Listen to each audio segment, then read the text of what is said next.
오늘 우리에게 주신 하나님의 말씀은 마태복음 5장 13절에서 16절 말씀입니다.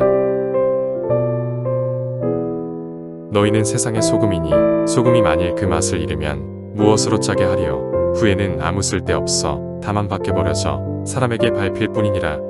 너희는 세상의 빛이라. 산 위에 있는 동네가 숨겨지지 못할 것이요 사람이 등불을 켜서 말 아래에 두지 아니하고 등경 위에 두나니 이러므로 집안 모든 사람에게 비치느니라. 이같이 너희 빛이 사람 앞에 비치게 하여 그들로 너희 착한 행실을 보고 하늘에 계신 너희 아버지께 영광을 돌리게 하라.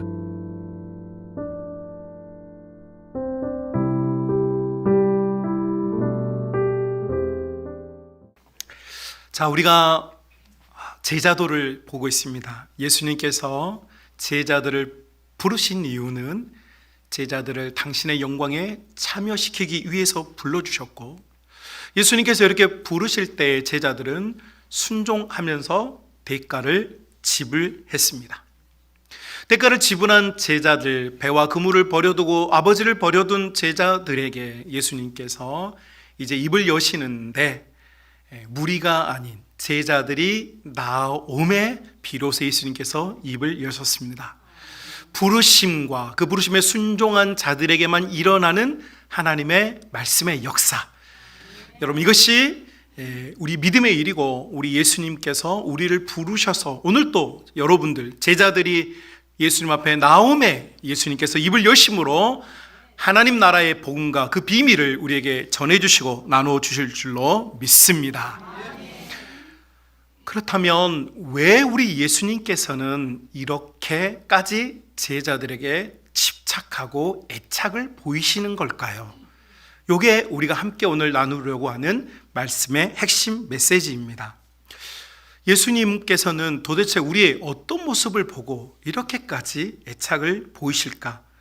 특별히 오늘 본문에 보면 예수님께서 나를, 우리를, 교회를 어떤 눈으로 바라보고 계시는지에 대한 말씀입니다. 우리에게 익숙하죠. 너희는 세상의 소금이고 너희는 세상의 빛이다. 여기서 말하는 소금과 빛은 우리 인류가 가지고 있는 소중하고 가치 있는 일, 그 일보다 더 중요한 것, 앞에 유일한이라는 단어가 붙어 있다. 그래서 오늘 본문을 정확하게 번역하면 너희는 유일한 소금이다. 너희는 유일한 빛이다. 유일하다는 것은 대안이 없다는 말입니다. 너 하나뿐이다. 예수님께서 우리 교회를 바라보실 때 하시는 말씀, 예수님의 말씀, 나는 성만교회 뿐이다. 예수님께서 나에게 하시는 말씀, 나는 너 하나뿐이다. 대안이 없다는 것이죠. 여러분, 이 대안이 없다고 하는 이 말씀이 우리에게 엄청난 은혜인데, 여러분, 이게 사실 피부적으로는 잘 와닿지가 않습니다. 나 없어도 내 일을 대신할 사람들이 있는 것 같고, 또 내가 안 해도 이 일을 하는 사람들이 있는 것 같은 것, 이것이 사실은 교회 생활이죠. 그래서 많은 성도들이 이 오류에서 빠져나오지 못하고 내가 아니어도 된다, 내가 이 일을 조금 쉬어도 된다, 혹은 내가 이 일에서 잠깐 멈추어도 된다라고 하는 착각에 빠져듭니다. 그러나 여러분, 우리 예수님께서 우리를 바라보는 그분의 애타고 간절하고도 단호한 말씀 뭐냐면, 나는 너밖에 없다. 나는 너밖에 없다라는 거예요. 1998년에 우리나라에서 개봉된 헐리우드에서 제작된 영화가 한 편 있습니다. 아마겟돈이라는 영화인데요. 여러분, 그 영화의 주된 스토리가 뭐냐면 우리 지구가 멸망받는 이야기입니다. 지구가 인류의 생존이 위협받는 아주 위급한 상황에 도래하게 되었는데, 우주에 떠돌고 있는 혜성 하나가, 엄청나게 큰 규모의 혜성이 지구와 충돌을 하게 되고, 그래서 이 지구가 파괴돼서 모두가, 인류가 죽게 된다는 이야기예요. 이때 이 문제를 해결하기 위해서 지구에서 2대의 우주선을 보냅니다. 그리고 그 다가오고 있는 혜성에 착륙을 해서 그 혜성을 폭발을 해가지고 지구에 당할 이 피해를 좀 줄이자. 그리고 혜성이 힘을 잃어서 지구가 생존할 수 있게 하자. 이렇게 해서 이제 출발을 하게 되어지는데, 온 인류가 그들의 출발 장면, 그들이 우주를 날아가는 장면, 그들이 우주에서 다가오는 위협에 착륙을 해서 문제를 해결하는 장면들을 시시각각으로 공유를 합니다. 그런데 여러분, 이 영화는 그냥 이렇게 편안하게 보면 되는 그냥 오락 영화입니다. 그냥. 그래서 저는 그 영화 말미에 눈물이 터져가지고 영화를 보다가 펑펑 울었어요. 제가 우리 청년들, 대학부 청년들하고 같이 그 영화를 봤는데 막 눈물이 너무 나와가지고 우는데, 너무 그 영화관에서 막 흑흑거리고 우니까 옆에 있던 청년들이 왜 그러시냐고 막 부끄럽잖아요, 사실. 오락 영화인데 막 남자가 막 흑흑거리면서 울고 있으니까. 제가 그 장면에서 눈물이 터져 나온 이유가 있습니다. 거기 주인공 브루스 윌리스라고 하는 그 남자 배우가 임무를 완수하기 위해서 한 게 뭐냐면, 거기에 출발한 사람들도 다 여러분 우주 비행사 출신들이 아닙니다. 원래 유전을 발굴해서 유전을 캐내는 굴착군들이거든요. 근데 우주 훈련을 한 번도 받지 않은 그들이 급하게 파송이 됐고, 그곳에서 생명을 걸고 그들이 그 작업을 합니다. 그런데 그 주인공이었던 그분이 마지막 순간에 자기가 살 수 있는 기회가 있었어요. 그런데 자기의 앞으로 사위 될, 자기 딸의 남편 될 사위감이 있었는데, 자기 딸을 위해서, 그 사위를 살리기 위해서, 아직 사위도 아닌데 자기가 마지막 순간에 희생을 하고 지구로 돌려보내는 마지막 장면이 나요. 거기서 눈물이 팍 터졌어요. 제가 그 순간에 눈물이 터졌던 이유는 장인 어른에게 그런 사랑을 받고 싶어서가 아니고, 그런 생각이 탁 찾아왔어요. 예수님께서 나를 우리 가정에, 우리 교회에, 나를 통하여서 내 아내와 내 남편과 내 자녀와 우리 교회 성도들과 이 청년들을 살려내라고 목숨 걸고 주님께서 나를 파송해 주셨는데, 나는 지금 이 청년들 위해서 죽을 각오가 되어 있나? 나는 지금 내게 주신 이 사명을 위하여서 어떤 것도 희생할 나는 마음의 준비가 되어 있나? 라고 하는 질문이 찾아오니까 눈물이 터져 나오더라고요. 너무 죄송했어요. 너무 미안했어요. 너무 부끄러웠어요. 남들은 웃으면서 보는 영화를 저는 울면서 봤어요. 여러분, 제자는 어떤 존재인가?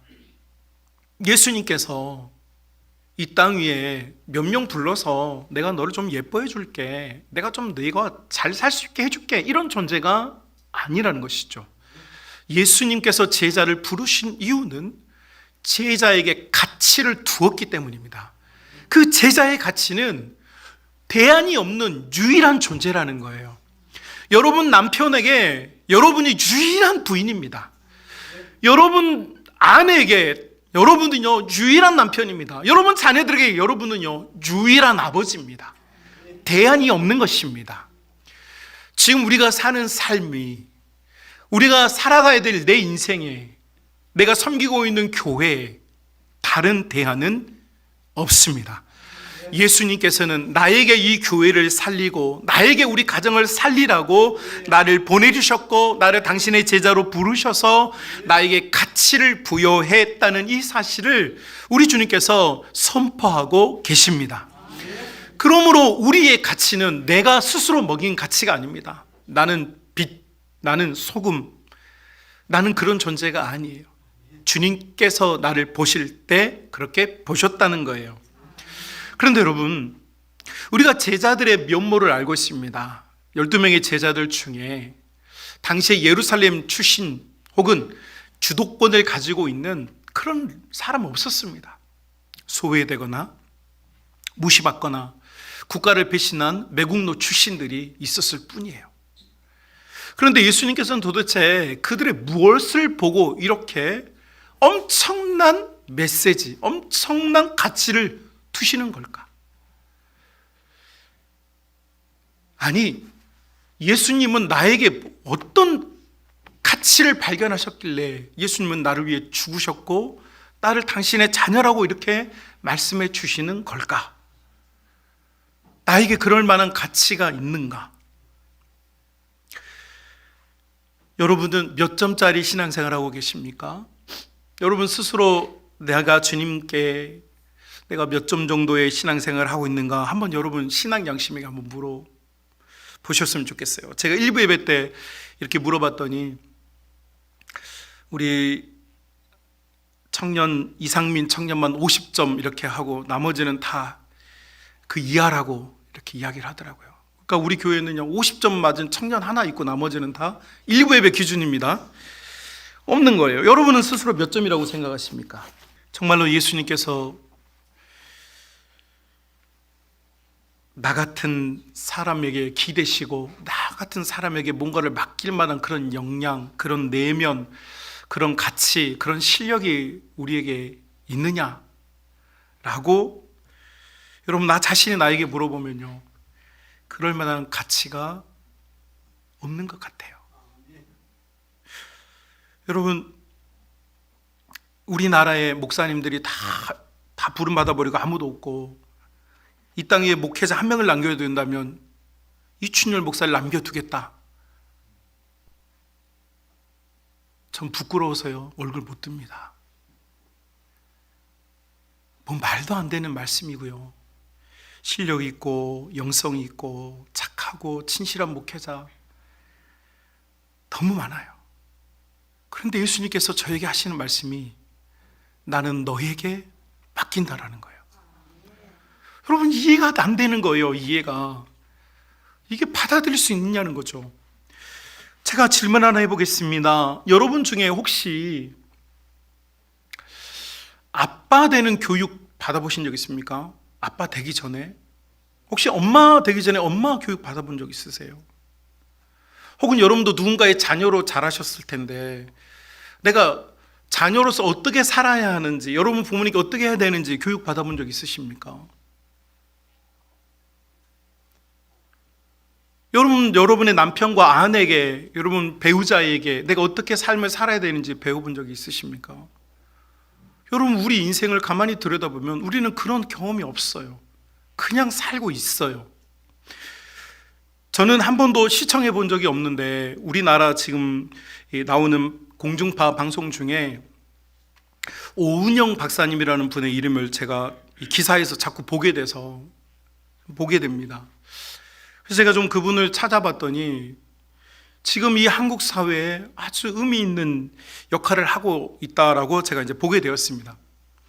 왜 그럴까? 여러분 지금 여러분 다 부모님이셨고 여기 젊은 분들은 부모님의 역할을 수행하고 있는 중인데 문제는 내 자녀를 어떻게 키워야 하는지 배워본 적이 없는 거예요. 이 자녀를 어떻게 대해야 하는지, 이 아이의 꿈을 향해서 내가 어떻게 지도해줘야 하는지, 이 아이의 영적, 육적 성장을 위해서 내가 어떤 도움을 주어야 하는지 우리는 배워본 적이 없어. 그래서 어떤 분이 이 분야의 전문가가 TV에 나와서 아이들의 상태, 아이들이 지금 노멀한 상태인지 평균치인지 가르쳐 주기도 하고 이 아이가 지금 뭔가 부족하다면 왜 부족한지 이유도 찾아서 말해 주니까 많은 학부모들이 그분의 이야기에 귀를 기울이고 때로는 제가 보니까 또 어떤 주제에 대해서는 많은 분들이 각기 또 다른 의견을 제시하는 것을 제가 기사로 보게 되었습니다. 제가 이런 현상을 보면서 느낀 게 뭐냐면 지금 우리는 한 번도 해보지 않은 일을 너무 무덤덤하게 지금 하고 있기 때문에 누군가의 도움을 너무 바라고 있다는 거예요. 내 자녀에 대해서 말해줄 사람, 내 신앙을 코치해줄 사람, 내 영적인 상황에 대해서 가르쳐줄 사람이 필요한데 아무렇지도 않게 지금 살고 있는 내 삶, 아무렇지도 않게 사라지고 있는 내 삶에 대한 걱정과 염려가 이 사회에 지금 팽배해 있는 것이죠. 그리고 그것은 누군가의 말을 들어보려고 하는 관심으로 현상적으로 사회적으로 나타나고 있는 것 같아요. 그만큼 지금 우리는 뭘 잘 모르고 있는 거죠. 뭘 잘 모르는 것은 잘못이 아닙니다. 그런데 문제는 여러분 예수님께서는 나를 바라보실 때 너무 잘 알고 있었다는 거예요. 아니, 내 성격, 내 본질, 내 악함, 내 어두움, 내 속에 있는 깨끗하지 못하고 거룩하지 못한 것들을 예수님 너무 잘 아세요. 이 세상 누구보다 더 잘 알아요. 그런데도 불구하고 예수님께서는 난 너밖에 없어. 넌 나의 유일한 대안이야. 나는 너 외에는 다른 데 관심이 없어. 왜 이렇게 말씀하시느냐라는 거예요. 왜 나의 가치를 이렇게 높이 평가하고 계시냐는 거죠. 여러분, 사람들은요, 실력 있는 사람, 또 뭔가를 잘 해내는 사람 좋아합니다. 거기에 금상첨화로 외모도 출중하면 더 좋아합니다. 애플의 창업자였던 스티븐 잡스라고 하는 분이 그냥 창고에서 시작한 이 기업이 그가 은퇴할 때 3,480억 달러의 엄청난 이익을 내는 회사로 발전하게 되었습니다. 3,480억 달러 뒤에다가 공을 3개 붙이면 우리나라 돈으로 환산됩니다. 그런데 이분이 췌장암에 걸렸고, 이제 내가 이 세상을, 그리고 자기가 세웠던 이 회사를 떠나게 됐다는 사실을 알게 되어서 이제 그는 자기를 이어서 다음 세대를 이끌어낼 지도자들을 눈여겨보았습니다. 그리고 여러 명을 픽업했는데 그 중에 한 명이 바로 티머시 도널드 팀쿡이라고 하는 분입니다. 그런데 이 팀쿡이라는 분이 부름받은 다른 CEO들보다 더 탁월함을 보였고, 이 사람이 결국 애플이라고 하는 회사의 CEO가 되었습니다. 그는 1998년에 애플에 입사하였고 2011년에 애플의 CEO가 되었는데 10년이 지난 2020년에는 회사의 수익과 이익이 창업자였던 프론티어였던 스티븐 잡스보다 2배나 증가하게 되었고, 심지어는 회사가 가진 가치라고 하죠. 시장 가치는 3,480억 달러가 되었습니다. 그리고 이 3,480억 달러를 키워서 어떻게 만드느냐? 1조 9천억 달러로 증가시켰습니다.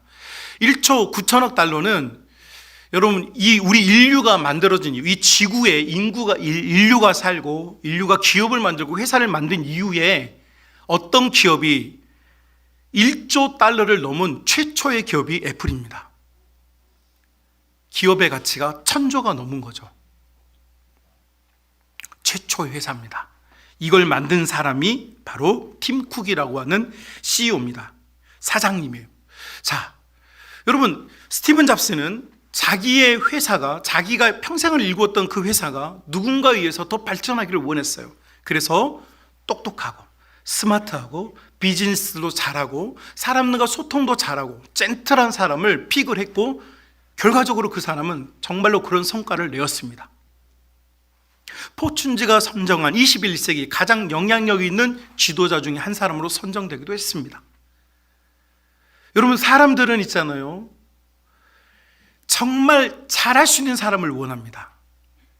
정말 잘 해내는 사람을 좋아하고요, 여러분, 정말로 잘하고 있는 사람을 선호합니다. 그런데 우리 예수님께서는 정말 잘하고 있는 사람들을 부르셨습니까? 정말 착하고 좋은 사람들을 부르셨습니까? 정말 실력 있고 예쁘게 생긴 사람들을 부르셨습니까? 왜 예수님은 세상의 가치와 반대되는 결정을 하셨을까? 그러면서도 예수님께서는 너희는 앞으로 그런 위대한 great man이 될 거야, 너희는 위대한 지도자가 될 거야, 너희는 위대한 일을 해낼 거야 라고 하는 becoming, 그렇게 되어라, 그렇게 되어야만 한다, 그렇게 노력을 해라, 성실하게 임해라, 내가 너에게 준 말씀을 붙잡고 너희가 거룩해지고 교회를 발전시키고 교회를 부흥시키는 존재가 되어라 라고 그렇게 말씀하지 않으시고, 예수님은 그냥 선언해 버리셨어요. 넌 장차 앞으로 멋져질 거야가 아니라, 예수님께서는 예수님을 위하여 나온 주님의 자녀들에게 하신 말씀, 넌 지금 나에게, 앞으로가 아니라 지금 너는 나에게 유일한 희망이다. 넌 지금 나에게 있어서 대안이 없는 유일한 존재다. 여러분, 이 예수님의 확신은 도대체 어디서 오는 걸까요? 여러분, 이것을 이해하기 위해서는 우리가 성경 한 구절을 보아야 합니다. 로마서 1장 16절부터 17절 말씀을 한번 봅시다. 로마서 1장 16절부터 17절 말씀 우리 한번 같이 읽어볼까요? 내가 복음을 부끄러워하지 아니하노니 이 복음은 모든 믿는 자에게 구원을 주시는 하나님의 능력이 됨이라. 아멘. 자, 사도 바울은 복음을 부끄러워하지 않는다. 복음을 부끄러워하지 않는단 말은 복음을 자랑스럽게 생각한다는 거죠. 나는 복음을 자랑스럽게 생각한다. 왜냐하면 이 복음은 모든 믿는 자에게 구원을 주시는 하나님의 능력이기 때문이다, 이렇게 말합니다. 여러분, 바울이 주목한 것, 예수님께서 제자들에게 지금 말씀해 주는 게 뭐냐면, 제자들의 모습은, 인간적인 모습은요, 형편없습니다. 볼품이 없어요. 천박하고 미련하고 악하고, 여러분 아무리 옆에 끼고 가르쳐도요, 배움이 적은 사람들이에요. 그러나 예수님께서 제자들에게 하시는 선언과 선포는 뭐냐면, 이 죄인들을 불러서 의인으로 만드시는 하나님의 능력을 믿는다는 것입니다. 사람을 보지 않고 하나님을, 우리 주님께서, 우리 하나님, 본인의 아버지이신 하나님 아버지를 믿고 신뢰한다. 하나님께서 죄인들을 불러서 의인 되게 하시고 핍박자를 불러서 전도자가 되게 하신 줄로 믿습니다. 그래서 여러분 17절 보십시오. 사도 바울이 이런 표현을 씁니다. 복음에는 하나님의 의가 나타나서 믿음으로 믿음에 이르게 하나니 기록된 바 오직 의인은 믿음으로 말미암아 살리라 함과 같으니라. 아멘. 바울은 있잖아요, 복음이 뭐냐? 복음은 하나님께서 죄인을 부르신 게 복음이다. 하나님께서 죄인을 부르셨는데 믿음을 넣어주셨어요. 죄인도 의인이 될 수 있다. 죄인도 하나님의 자녀가 될 수 있다. 죄의 종노릇하고 사탄의 종노릇했던, 사탄의 자식이었던 우리를 하나님께서 부르심으로 말미암아 우리가 신분을 세탁하고 완전히 거듭난 새로운 생명체가 되어서 하나님의 자녀가 될 수 있다. 이것이 복음입니다. 이 복음을 믿는 자는 그 믿음의 씨앗이 우리 속에 들어와서 이 믿음은 반드시 열매를 맺게 되어 있는데, 믿음이라는 열매를 맺는 것입니다. 그래서 믿음은요, 믿음 없이는 믿음의 열매가 나오지 않습니다.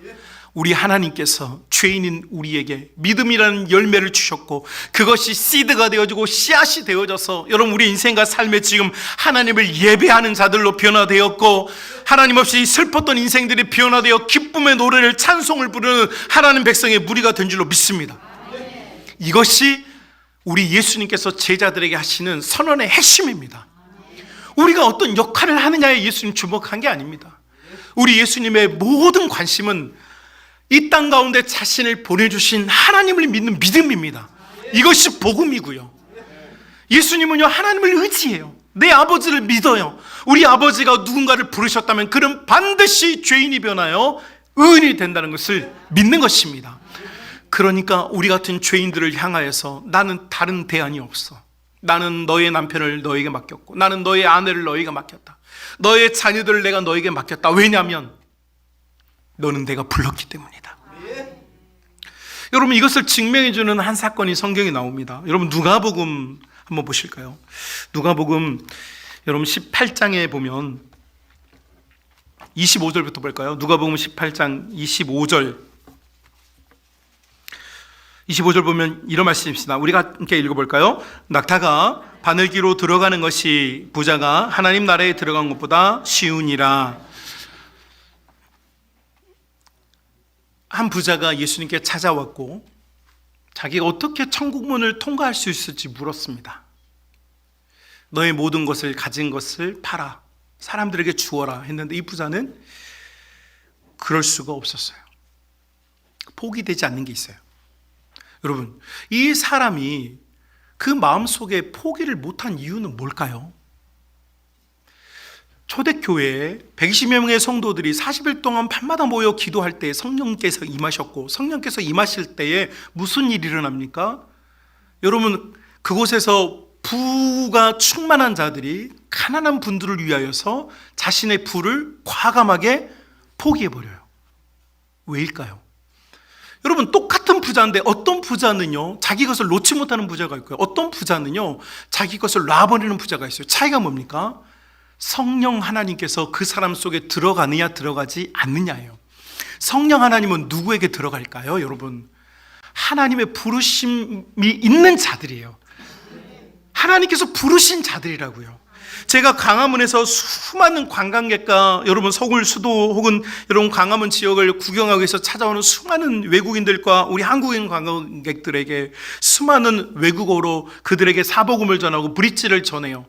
그런데 여러분, 외국에서 왔는데 그 순간에요, 예수님을 영접한 사람이 있는가 하면 여러분, 그 수많은 사람들이요, 그 시간을 아까워하면서요, 그 시간을요 내팽개쳐 버리는 분들이 있어요. 아니, 어떤 분들은 자기 고국을 떠나서 그냥 여행 가고 싶어서 한국을 왔고 여행하고 싶어서 광화문 광장에 왔는데, 어떤 분들은 거기서 예수님을 만나기도 하고 영접도 해요. 그런데요, 여러분이 한국 사회 곳곳마다, 마을마다, 동리마다 십자가가 세워지고 많은 교회들이 전도 활동을 하는데, 여러분 귀를 닫고 마음을 닫고 어떤 분들은 이 복음을 배척하고 받아들이지 않아요. 차이가 뭘까요? 배움의 차이? 성격의 차이? 인격의 차이? 아닙니다. 하나님의 부르심의 차이입니다. 여러분, 그러니까 우리가 지금 하나님의 백성으로서 사는 것은 지금 우리가 좋은 선택을 한 게 아닙니다. 하나님의 복음이 우리를 찾아왔고 우리가 이 복음 속으로 빨려 들어오게 된 것은 100% 하나님의 은혜라는 사실을 기억할 수 있기를 주님으로 축복합니다. 아무도 천국 문을 지나갈 수 없다. 낙타가 바늘길을 통과하는 것이 쉽지, 죄인이 이 문을 통과하는 것은 쉽지 않다. 이때 26절에 여러분 누가복음 18장 26절에 사람들의 말이 나옵니다. 26절 같이 읽어볼까요? 시작. 듣는 자들이 이르되 그런즉 누가 구원을 얻을 수 있나이까. 아멘. 저렇게 착하게 사는 사람, 사람들이 모이는 사거리에서 기도하고 자기 재산을 다 내놓지는 않더라도 구제에 손을 보태는 이런 좋은 사람들이 천국에 못 간다면 도대체 누가 저 천국의 문을 통과할 수 있겠느냐? 여러분, 이게 우리의 생각이에요. 인간의 생각이고 사람들의 생각이에요. 제자들의 생각이에요. 이때 예수님께서 우리 구원의 역사, 우리 성도의 구원에 있어서 가장 감격적인 한 말씀을 하십니다. 27절 함께 읽읍시다. 시작. 이르시되 무릇 사람이 할 수 없는 것을 하나님은 하실 수 있느니라. 아멘. 사람은 구원의 문을 통과할 수 없습니다. 그러나 우리 하나님, 복음의 주체자이시고 복음을 주시는 우리 하나님께서는 하나님의 택한 성도들을 그 구원의 문을 통과하게 하시고 하나님 나라로 맞아주시는 창조주, 구속주, 심판주가 되신 줄로 믿습니다. 여러분, 이것을 증명해주는 사건이 누가복음 19장에 나오는 거예요. 예수님께서 이렇게 이 문 통과할 수 없다, 그러나 하나님만이 이 문을 통과할 수 있게 한다라고 말한 다음에 19장에 여러분 어떤 사람이 등장합니다. 이 사람의 이름이 삭개오라는 사람입니다. 이 사람, 우리식 표현으로 하면 매국노입니다. 로마 정부에 빌붙어서 자기 같은 히브리인 유대인 동족들에게서 고혈을 짜냈던 이런 사람입니다. 이 사람 부는 축척했고 그가 배부르게 먹고 마실 정도가 되었지만 그의 주위에 수많은 사람들이 그를 무시하고 괄시하고 경멸하는 걸 너무 잘 알아요. 이 사람은 예수님의 설교를 단 한 번도 제대로 들어본 적이 없어요. 소문만 들었어요. 왜? 사람들의 모여있는 곳에 나가면 무시당하고 괄시당하고 때로는 누군가 보이지 않는 곳에서 돌멩이를 던지니까 사람 앞에 갈 수가 없어요. 그런데 이 사람이 예수님에 대한 소문을 듣습니다. 예수님이 궁금해요. 예수님이 너무 궁금해서 이 사람이 예수님 앞에 나오지는 못하고 멀리 서서 보는데 보이지가 않아서 주변에 있는 지형지물을 이용해서 나무 위에 올라가서 예수님을 구경하려고 그가 나무 위에 올라갔습니다. 한마디로 그는 자격이 없어요.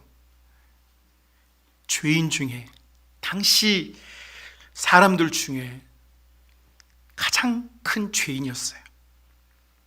그런데 여러분 19장 9절 말씀, 예수님께서 삭개오를 부르셨고요. 19장 9절 말씀에 예수님께서 이런 말씀하십니다. 함께 읽겠습니다. 시작. 예수께서 이르시되 오늘 구원이 이 집에 이르렀으니 이 사람도 아브라함의 자손이미로다. 아멘. 10절. 인자가 온 곳은 잃어버린 자를 찾아 구원하려 함이니라. 아멘. 여러분, 삭개오가 자격이 있어서가 아닙니다. 삭개오가 역량이 있어서가 아닙니다. 삭개오가 착한 사람이어서가 아닙니다.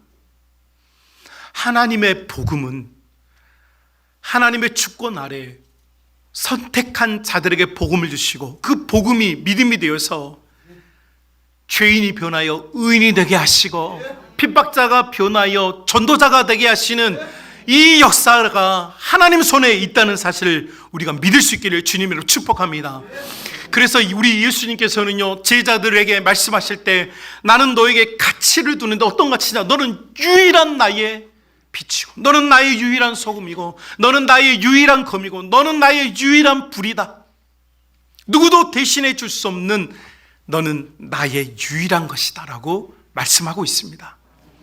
사랑하는 우리 믿음의 가족 여러분, 많은 성도들이 자기와 주변을 비교합니다. 내가 저 사람보다 낫지, 내가 저 사람보다 부족하구나, 내가 저 사람보다 잘하는구나, 내가 저 사람보다 가난하구나, 내가 저 사람보다 조금 더 가졌구나. 여러분, 우리 신앙의 기준은요, 사람이 돼서는 안 됩니다. 우리 예수님께서는 나를 보실 때요, 절대적인 사람으로 보는 것입니다. 유일한 사람입니다. 예수님 눈에 이춘열이라고 하는 목사는요, 나 하나뿐입니다. 다른 사람 보지 않아요. 예수님의 모든 관심은 납니다. 나. 여러분, 예수님의 모든 갈망과 열망과 비전과 소망의 눈길은요, 다른 사람이 아니에요. 바로 여러분, 이 자리에 있는 여러분. 입을 열어 가르치시려고 하는 사람은 다른 사람이 아니라 바로 제자인 여러분이라는 사실을 깨달을 수 있기를 주님의 이름으로 축복합니다. 그러면 우리의 삶이 달라지는 거예요. 여러분, 내가 기도하지 않으면 우리 가정, 내가 기도하지 않으면 우리 교회, 내가 사랑하지 않으면 우리 가정을, 우리 교회를, 한국 교회를 누가 돌봐주고 누가 사랑해주고 누가 기도해주겠습니까? 아무도 하지 않습니다. 아무도 하잖아요. 나밖에 없습니다. 내 자녀 위에 울면서 기도해줄 사람 나밖에 없는데 내가 안 하면 누가 하겠습니까? 내 아내를 위해서 울면서 기도해준 사람이 남편이 나 하나뿐인데, 남편이 나 하나뿐인데 내가 기도를 안 해주면 누가 내 여인을 위해서 기도하겠습니까? 내 남편 부족하고 못나고 성질 개팍하고 정말 다른 남자들과 비교하면 짜증나는 남자일지라도요, 내가 기도 안 해주면 누가 이 남자를 위해 울며 기도해 주겠습니까? 대안이 없어요, 여러분. 대안이 없다고요. 예수님께서는 나를 우리 가정에 보내셨고, 예수님께서는 나에게 이 남자를 맡기셨고, 나에게 이 여자를 맡기셨고, 나에게 이 자녀들을 맡겨주셨어요. 대안이 없어요. 여러분이 빠져나가고, 여러분이 멈춰버리고, 여러분이 섬김을 멈추고, 여러분이 헌신을 멈추고, 여러분이 기도를 멈추면, 나 아니어도 우리 기라성 같은, 우리 기둥가 같은 교회 장로님들 계시니까 괜찮겠지? 아니에요, 여러분. 내가 안 하면 거기가 구멍이 나는 거예요. 내가 안 하면 안 되는 거예요. 예수님의 모든 관심은 너가 안 하면 안 돼인데, 우리는 나 아니어도 된다고 생각하니까 여러분, 한국 교회가 고통을 받는 거예요. 지금 우리 가정이 고통받는 이유는 내가 그걸 안 해서예요. 우리 교회가 고통받는 이유는 내가 해야 될 그것을 지금 멈추고 있어서예요. 지금 예수님께서 나를 찾고 계세요. 너가 있어야 그 자리에 너가 있었으면 좋겠어. 너 아니면 누가 그걸 하겠니? 너가 안 해주는데 누가 일을 대신할 수 있겠니? 지금 우리 예수님께서요, 갈급한 심정으로 지금 한국 교회와 우리 교회와 우리 가정을 향하여서 여러분 지금 갈급한 마음으로 지금 선언해 주시는 거예요. 너는 becoming great man, 넌 위대한 사람이 되야가 아닙니다. 너를 보낸 이 자리에서 하나님의 복음이 너 속에서 역사하는 것을, 그것을 믿으라는 거예요. 그래서 그 믿음을 가진 사람은요, 등경 안에 두지 않습니다.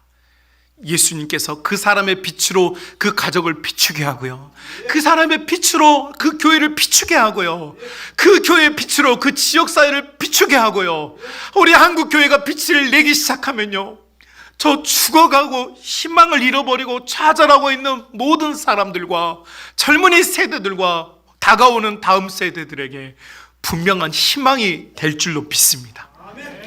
예수님의 계획은 다른 데 있지 않습니다. 예수님의 계획은 바로 나 자신입니다. 그러므로 믿음의 가족 여러분, 여러분에게 유일하다고 말씀하시는 금성이 여러분의 심령과 영혼에 들려줄 수 있기를 주님의 이름으로 축복합니다.